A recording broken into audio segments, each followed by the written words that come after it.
नमस्कार, स्वागत है आप सभी का आपके अपने यूट्यूब चैनल एमसा क्लासेस में।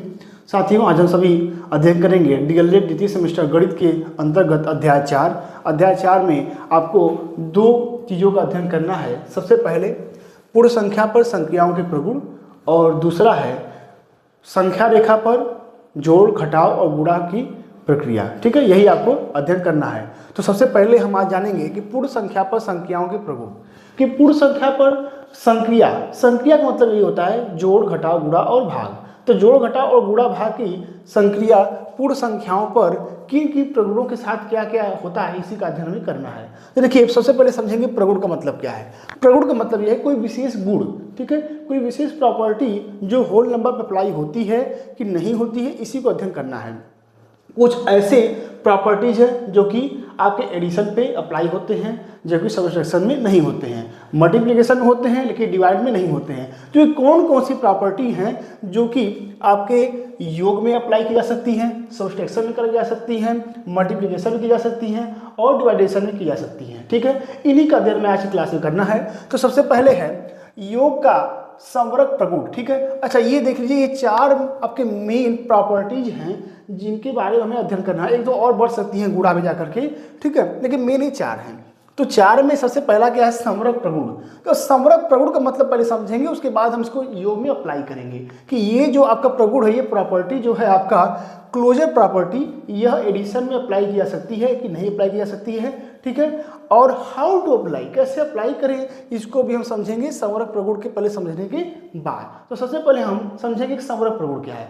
संवरक प्रगुण कुछ नहीं है, संवरक प्रगुण सिर्फ यही कहता है कि दो होल नंबर का अगर हम एडिशन करें तो जो हमें नंबर मिलेगा, जो हम गेन करेंगे, वह भी एक होल नंबर हम गेन करेंगे। जैसे अगर हम बात करें, हम बात कर रहे हैं योग का संवरक प्रगुण, इसको लेकर इसमें चलते हैं। ठीक है, यह संवरक प्रगुण दो पूर्ण संख्याओं को लेकर चलने की बात करता है। ठीक है, संवरक प्रगुण दो संख्याओं को लेकर के चलने की बात करता है। संख्या मतलब पूर्ण संख्या, ठीक, दो पूर्ण संख्याओं को लेकर चलने की बात करता है। अब इसमें हम योग लगा देंगे, यानी दो पूर्ण संख्याओं को जोड़ने की बात करता है। ठीक, तो यह योग का संवरक प्रगुण कहता है कि दो अगर होल नंबर को हम जोड़ दें तो हमें जो आंसर मिलेगा, वह तीसरा जो आंसर आएगा हमारा, वह क्या होगा, वह भी एक होल नंबर ही होगा, वह भी एक पूर्ण संख्या ही होगी। यानी अगर हम दो पूर्ण संख्याओं को जोड़ेंगे तो हमें योगफल सदैव एक पूर्ण संख्या ही मिलेगी। यही बात कहता है कौन, आपका संवरक प्रगुण। अच्छा, जीरो भी आपका आता है, किसमें, जीरो भी आपका आता है पूर्ण संख्या में। तो अगर हम पूर्ण संख्या को जोड़ेंगे, ठीक है, ये भी पूर्ण संख्या, ये भी पूर्ण संख्या का इसको जोड़ेंगे तो हमें आंसर मिलेगा क्या, यह भी एक पूर्ण संख्या, ये में उत्तर प्राप्त होगा। अगला आपका है क्रम विनिमय प्रगुण। अब क्रम विनिमय नाम से स्पष्ट है, क्रम विनिमय यानी क्रम को बदलना। ठीक है, हमें उसके क्रम को क्या करना है, चेंज करना है। तो अब इसको इसमें लेके आइए, कह रहा है योग का क्रम विनिमय प्रगुण। अब योग का क्रम विनिमय प्रगुण यह कहता है कि अगर किसी भी संख्या के क्रम को हम उलट दें, ठीक है, तो दोनों का मान हमें एक ही प्राप्त होता है। ठीक है, 7 पर प्लस करेंगे तभी हमें उत्तर क्या मिलेगा, 12 मिलेगा, और 5 + 7 करेंगे तभी उत्तर में क्या मिलेगा, 12 ही मिलेगा। यानी क्रम को बदलने से हमारे आंसर पे कोई भी फर्क नहीं पड़ता। योग में अगर हम पूर्ण संख्याओं का क्रम में उलटफेर कर दें तो भी हमें उत्तर जो मिलेगा उसमें कोई असर नहीं होगा। ठीक है, कोई इफेक्ट नहीं पड़ेगा। ठीक है, नॉन इफेक्टिव है। आगे तत्समक अवयव, आपका आइडेंटिटी प्रॉपर्टी कहता है कि अगर किसी भी पूर्ण संख्या में अगर हम जीरो को जोड़ दें तो हमें जो उत्तर मिलेगा वह क्या मिलेगा, वही पूर्ण संख्या मिलेगी। यह आपका कहता है योग का तत्समक अवयव। ठीक है, तत्समक अवयव नाम से ही समझ गए होंगे आप कि शून्य की बात कर रहा है। ठीक है, जब भी तत्समक अवयव की बात होगी या तो एक की बात करेगा या तो शून्य की बात करेगा। ठीक है, तो यहाँ योग में तत्समक अवयव शून्य की बात करता है कि किसी भी पूर्ण संख्या में अगर हम शून्य जोड़ते हैं तो हमें जो मान प्राप्त होता है वही पूर्ण संख्या मिलती है। आगे कह रहा है साचार्य प्रगुण, यानी योग का साचार्य प्रगुण क्या कहता है, एसोसिएटिविटी प्रॉपर्टी है। यह कहती है कि कोई भी अगर 3 नंबर हैं, अगर उनके हम क्रम को चेंज कर दें, यानी कि जैसे ये कह रहा है कि कोई अगर 3 नंबर हैं, ठीक है, जैसे 7, 5 और 2, ठीक है, अगर इनके शुरुआत के 2, ठीक है, या अंत के 2, ठीक है, ये 3 नंबर पूर्ण संख्याएं हैं, इसके अंतिम के 2 नंबर को जोड़ करके तत्पश्चात अगर तीसरे नंबर को जोड़ें तो जो मान होगा वो तीनों संख्याओं को एक साथ जोड़ने के मान के क्या होगा, बराबर होगा, यानी मान अपरिवर्तित रहेगा। यानी कि कोई भी तीन संख्याएं अगर हैं उनमें अगर अंतिम के दो संख्याओं को या शुरू के दो संख्याओं को जोड़ करके अंतिम संख्या को हम बाद में जोड़ें तो जो मान मिलेगा वह क्या मिलेगा, वह मान इसके बराबर होगा। किसके बराबर होगा, वह मान इसके बराबर होगा। ये चीज कह रहा है।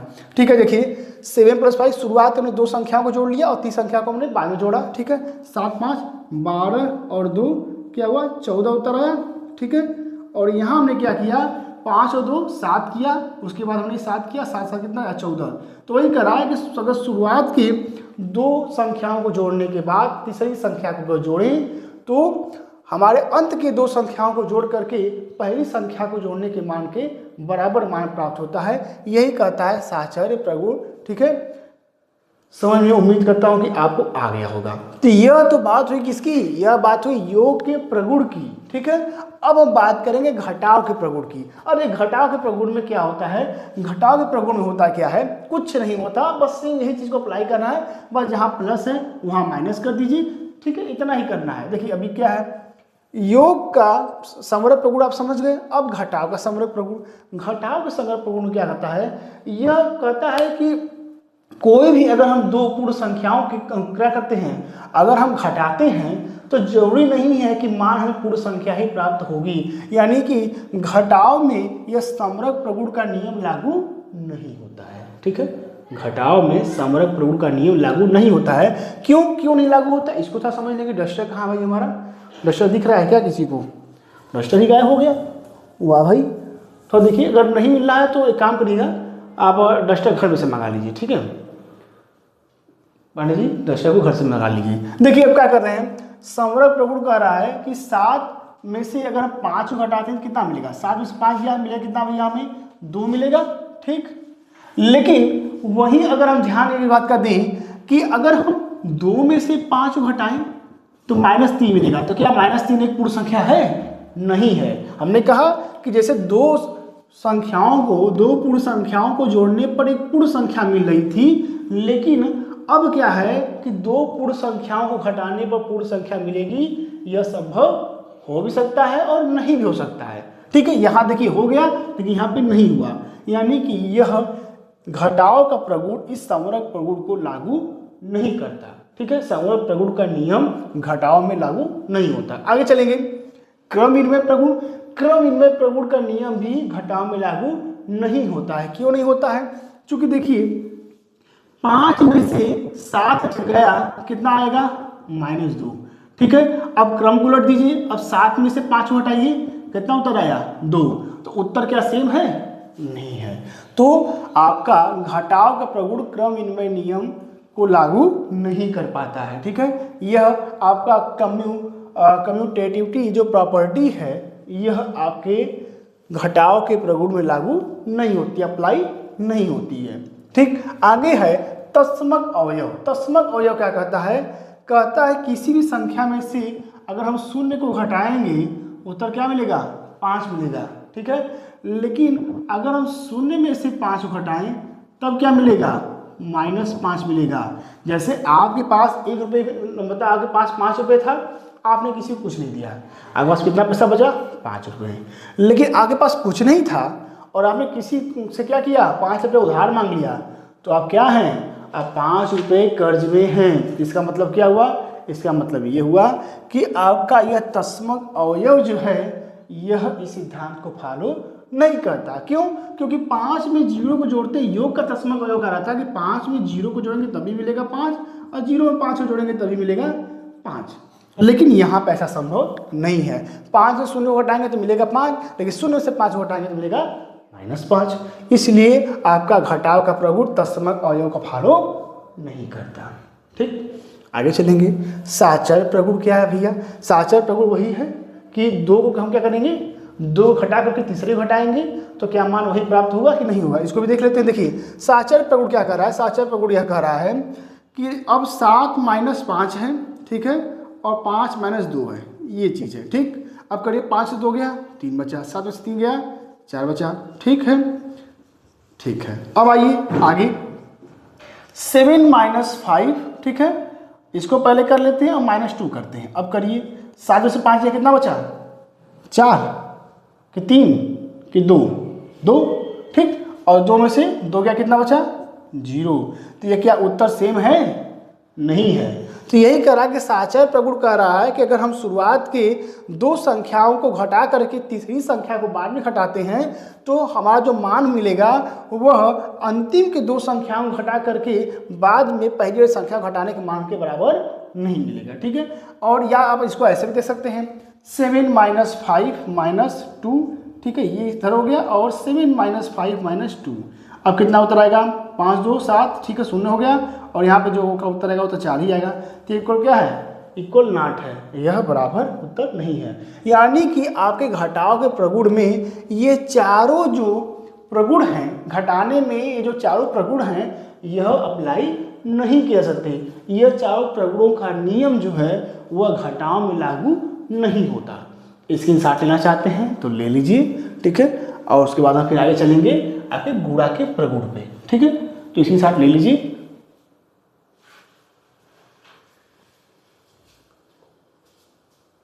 चलिए, उम्मीद है कि स्टार्ट हो गया होगा, उम्मीद है कि आप सभी नोट डाउन कर लिया होगा। अब देखेंगे, योग हो गया, घटाव हो गया, गुणा, गुणा की बात करेंगे। गुणा का समग्र प्रगुण क्या कहता है, हमने वही बात कही फिर से कि 2 पूर्ण संख्याओं को जोड़ने पर हमें सदैव एक पूर्ण संख्या मिलती है, 2 पूर्ण संख्याओं को घटाने पर हमें सदैव पूर्ण संख्या नहीं प्राप्त होती है, ठीक है। अब गुणा का प्रगुण कहता है कि 2 पूर्ण संख्याओं का गुणनफल सदैव एक पूर्ण संख्या होती है। जैसे 7 गुणे 5 क्या होगा, 7 5 35, तो 35 क्या है आपका, 7 × 5 35 एक होल नंबर है। तो 2 अगर हम होल नंबर का क्या करेंगे, मल्टीप्लाई करेंगे तो हमें रिजल्ट के रूप में एक सदैव होल नंबर प्राप्त होगा, ठीक है। आगे है क्रम विनिमय प्रगुण। क्रम विनिमय प्रगुण यह कहता है कि चाहे 7 गुणे 5 करिए, चाहे 5 गुणे 7 करिए, आपका जो रिजल्ट होगा वह 35 ही होगा, यानी कि एक समान रिजल्ट आपको मिलेगा, ठीक है। तो अगर क्रम बदल के मल्टीप्लाई करते हैं तो हमें रिजल्ट सेम प्राप्त होगा। आगे है कि तस्मक अवयव। तस्मक अवयव कहता है कि किसी भी होल नंबर में अगर आप 1 का मल्टीप्लाई करेंगे तो आपको रिजल्ट के रूप में वही नंबर सेम प्राप्त होगा। चाहे 7 में गुणा करिए, चाहे 1 में 100 का गुणा करिए, आपको 100 ही मिलेंगे। आगे आपका है साचर्य प्रगुण। साचर्य प्रगुण क्या है, साचर्य प्रगुण कह रहा है किसी भी 3 संख्या है, मान लीजिए 5 यहाँ पे 2, ठीक है, किसी भी 3 होल नंबर का अगर हम मल्टीप्लाई करें और इसका जो रिजल्ट होगा यह शुरुआत के या अंत के 2 पूर्ण संख्याओं का गुणा करके हम बाद में जब तीसरे का गुणा करेंगे उसके मान के बराबर होगा, ठीक है।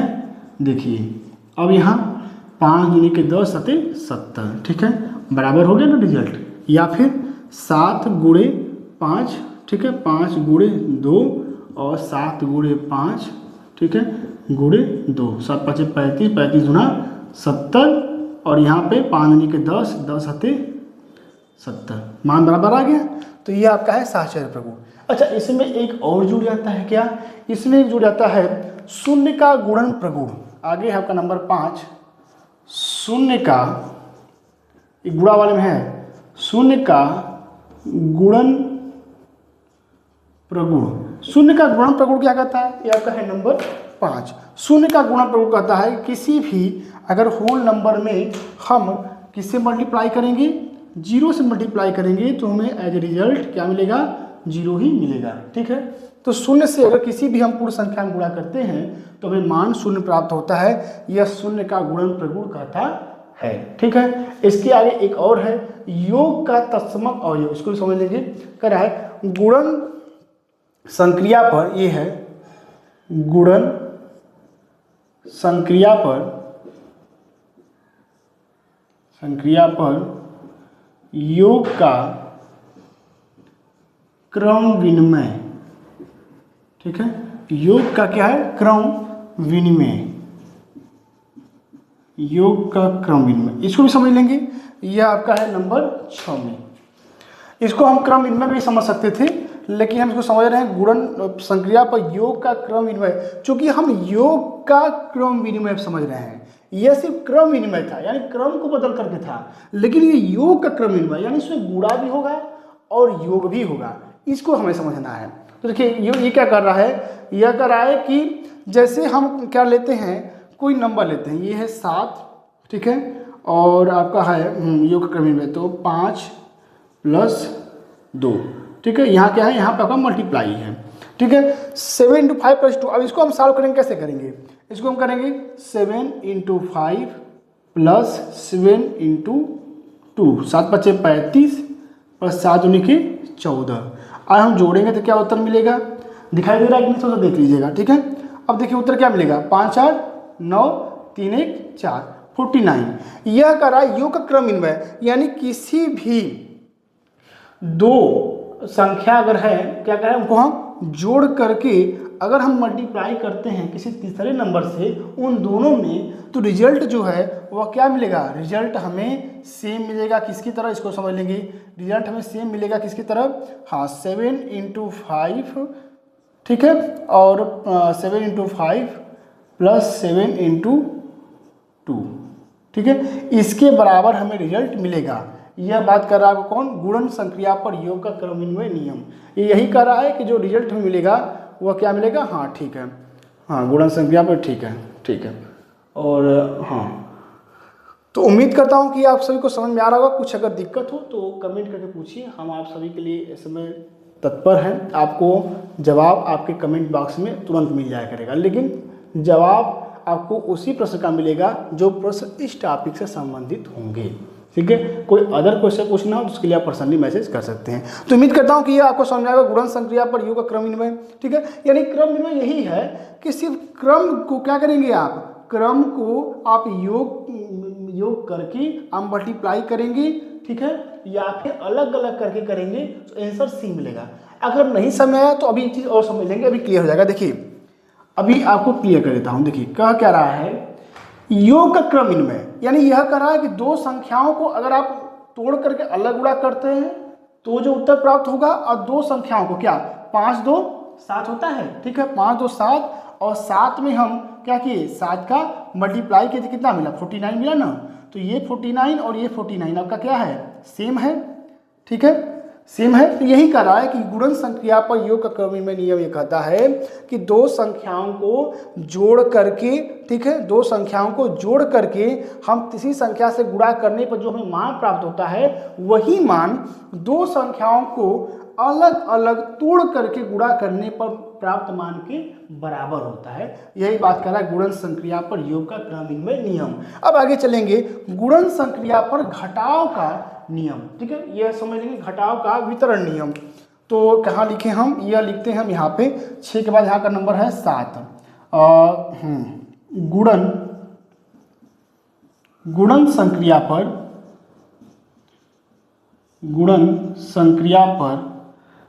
घटाव का वितरण नियम, घटाव का वितरण नियम, इसको थोड़ा सा समझ लेते हैं। देखिए यह आपका नंबर है 7, यानी 7 कंडीशन सप्लाई होंगी इसमें।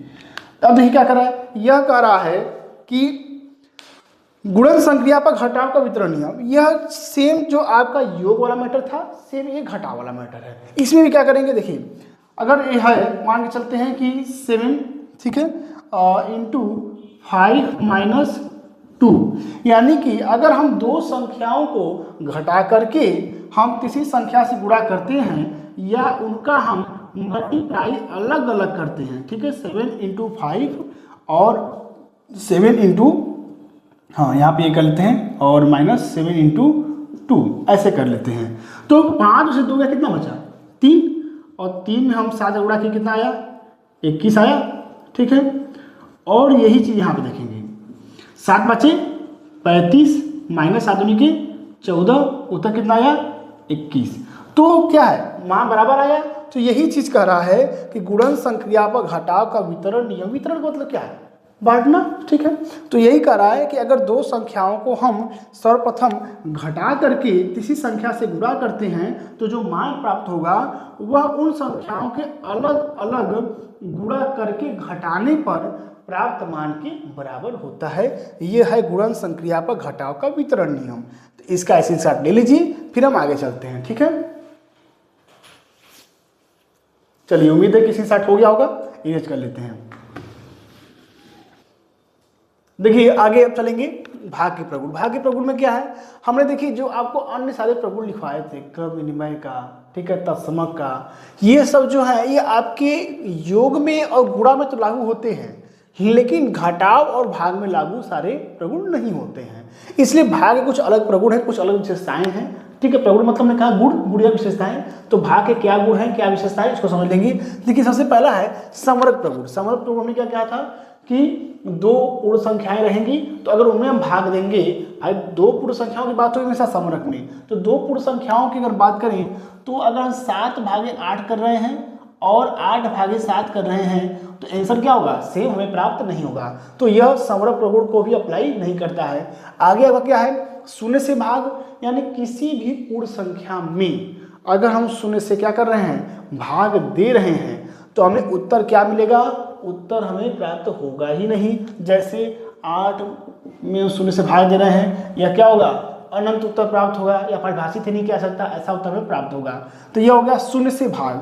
आगे पूर्ण संख्या में 1 से भाग। कोई पूर्ण संख्या है, मान लीजिए 100 है, इसमें हम क्या कर रहे हैं, अगर हम 1 से इसको डिवाइड करेंगे तो आंसर के रूप में वही नंबर मिलेगा जिसमें हम क्या कर रहे हैं, 1 से हम भाग दे रहे हैं, यानी इसका उत्तर क्या मिलेगा, 100 मिलेगा। अगर हम 2 में हम भाग कर रहे हैं 1 से, तो उत्तर क्या मिलेगा, हमें 2 मिलेगा।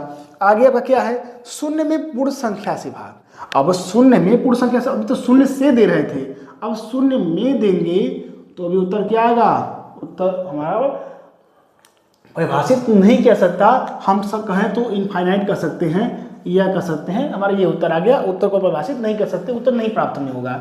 ठीक है, तो शून्य पूर्ण संख्या से भाग हम नहीं दे सकते। ठीक है, इसकी बात क्या है, या भाग दिया नहीं जा सकता, यह भी कर सकते हैं शून्यतर।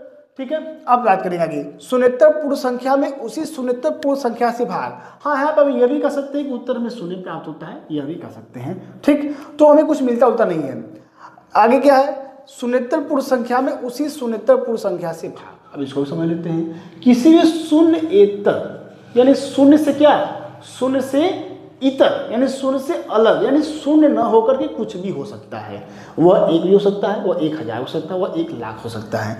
तो किसी भी शून्यतर पूर्ण संख्या में, यानी कि 8 मान लेते हैं, मैं उसी शून्यतर पूर्ण संख्या से, यानी इसी में इसी से भाग। ठीक है, तो उत्तर क्या मिलेगा, उत्तर में सदैव 1 प्राप्त होगा। कि यानी किसी भी शून्यतर पूर्ण संख्या में उसी शून्यतर पूर्ण संख्या से अगर हम भाग देते हैं तो हमें क्या मिलेगा, हमें मान सदैव 1 प्राप्त होगा। ठीक है, यह बात आप सभी को समझ में आ गई होगी। ठीक है, तो यह आपका योग का प्रगुण था, घटाव का प्रगुण था, गुणा का प्रगुण था और भाग का प्रगुण था। उम्मीद है कि आपको समझा होगा। समरक प्रगुण कहता है कि अगर नंबर को हम चेंज करते हैं तो हमें मान क्या होगा, एक जैसा नहीं मिलेगा। ठीक है, भाग नहीं जा सकता है।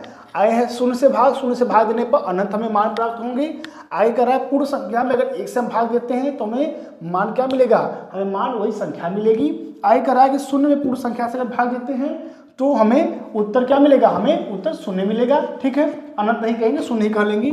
आगे है शून्यतर पूर्ण संख्या में उसी शून्यतर पूर्ण संख्या से अगर भाग देंगे तो हमें मान क्या मिलेगा, हमें मान 1 मिलेगा। यह आपका है भाग का प्रगुण। तो उम्मीद करता हूँ कि पूर्ण संख्या पर संख्याओं के प्रगुण आपको अच्छे से समझ में आया होगा। अगली कक्षा में हम बात करेंगे संख्या रेखा पर संख्याओं की, पूर्ण संख्याओं के जोड़, घटाव, गुणा और भाग की संख्या कैसे की जाए, इसी पे अगली क्लास होगी। ठीक है, अभी परीक्षा आपकी आगे है और परीक्षा से पहले पूरा प्रयास हमारा है कि आपका हम सिलेबस कंप्लीट करवा दें। ठीक है, तो साथियों मिलते हैं अगली क्लास में। धन्यवाद।